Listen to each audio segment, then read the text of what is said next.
Hey there, how's it going? We're happy to have all of you from around the world. If you're new here, welcome to the family.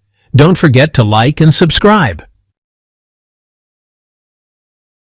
The war that many people thought would never happen has finally broken out. The one many used to mock as just theater between Tel Aviv and Tehran has now turned into a full-blown global event. It's real, and it's chaotic. Israel attacked, Iran hit back, and now the whole region's on fire. We're no longer talking about political tensions, border skirmishes, or proxy wars like before. This is different. And no, don't worry too much about radiation leaks reaching places like Egypt, the United Arab Emirates, Saudi Arabia, Jordan, or Syria after the United States strikes Iran's nuclear facilities.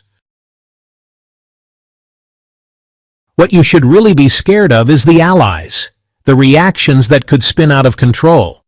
This isn't just a war between two countries, it's a loyalty test, a clash of interests, and a gamble with the future of the world, stretching from the Gulf to the Mediterranean, from Moscow to Washington, London, and Paris. NATO could easily be pulled in. All of them are lining up behind Tel Aviv, with fleets, bombers, and satellites.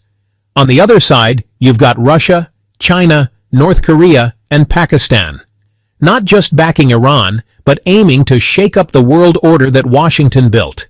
It's like a chain reaction. Each ally has its own ally, and those allies have allies too. Geography alone can't explain this anymore. This war is being run from behind screens, planned in dark underground bunkers. This isn't a regional conflict.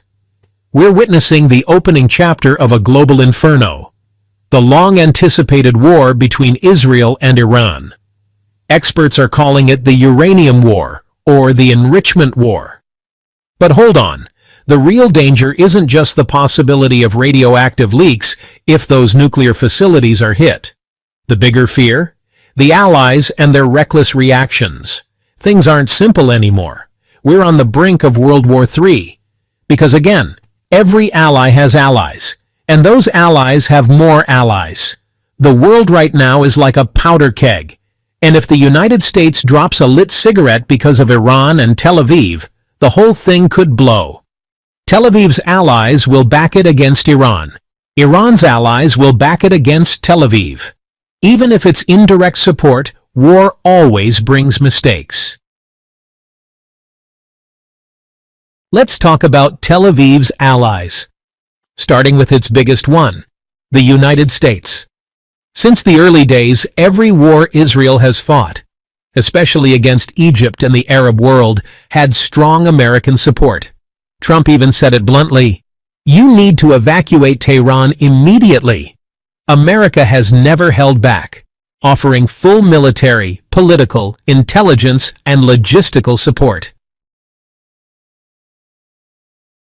And how does Washington give this military backing? Well, it's through its military bases that surround Iran, especially in the Gulf countries like the United Arab Emirates, Saudi Arabia, and Qatar. The key one? Al Udeid Air Base in Qatar, the largest United States military base in the region. It's home to the U.S. Central Command and over 10,000 American troops.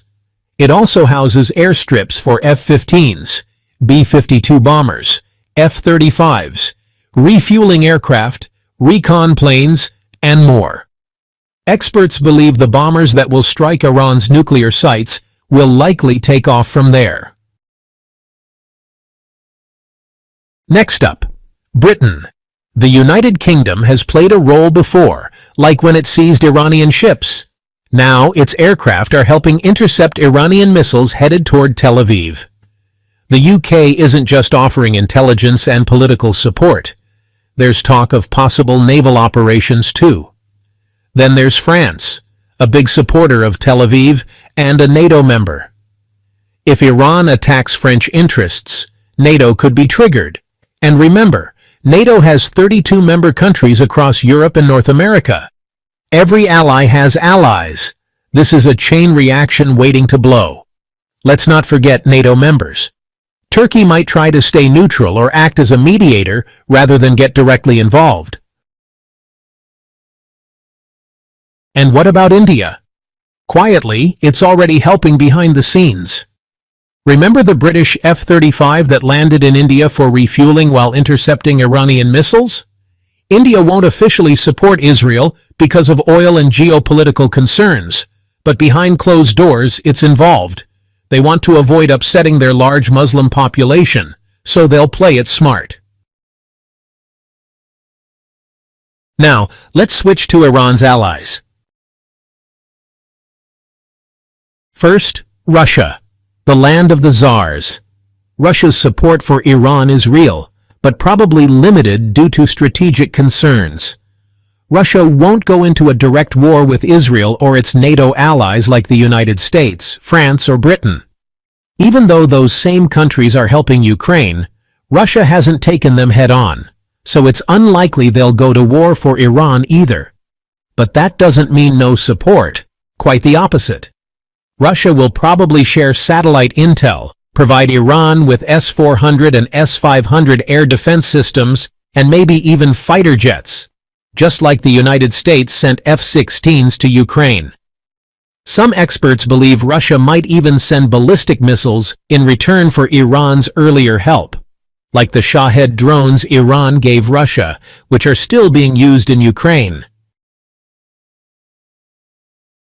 Iran's circle of allies keeps growing, including, the narrow-eyed ones, which is a not-so-subtle nod to China. Now, China also doesn't want a direct confrontation with Tel Aviv or the West, but it's not just going to sit back and do nothing either. China isn't just standing around doing nothing. And don't forget, the Israeli army spokesperson officially confirmed that 3 cargo planes landed at Tehran International Airport. According to intel, those shipments were carrying weapons and air defense systems. As for China, well, it didn't confirm or deny it. Classic move, right? And let's not forget the economy. It's always a major pillar in any war.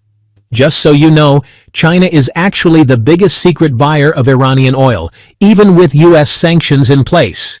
Tehran's banks are using alternative financial systems like CPS, which is China's version of SWIFT, to bypass Western sanctions. Also, any UN resolution against Iran? China can just shut it down with a single veto. Simple as that. Even more importantly, Iran is using Chinese-made anti-ship missiles and radar systems. China is also involved in developing Iran's precision missiles and drones. And they're the ones smuggling in the smart chips that make them work. That's something US intelligence exposed a while back. And now, let's talk about the wild card, North Korea's madman, the North Korean leader. Yep, North Korea is one of Iran's closest secret allies. The two countries have had underground military and tech ties for decades. We're talking weapons exchange, missile tech sharing, and joint political opposition to the West. The support from North Korea will be purely military.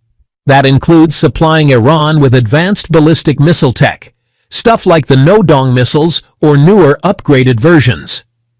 They also help improve the range and accuracy of Iran's missiles, like the Shahab 3. There's talk that Iran is working on extremely destructive warheads using North Korean expertise. And it's very likely that Pyongyang might send over engineers and experts to help Iran build missiles in secure underground facilities. We also can't rule out the possibility that North Korea might help Iran carry out a nuclear test during the war, right at the last minute. If that happens, it could force Tel Aviv and the US to stop the war immediately. That's what a lot of military and political experts are warning about. Now let's look at Pakistan. Pakistan has openly declared it won't abandon Iran if war breaks out with Tel Aviv. Everyone knows Pakistan has one of the strongest intelligence agencies, the ISI, and they've been feeding Iran valuable intel to this very moment. And let's not forget, Pakistan borders Iran. That means any military or logistical support for Iran will likely pass through secret tunnels and routes along their shared border, especially through the Balochistan region.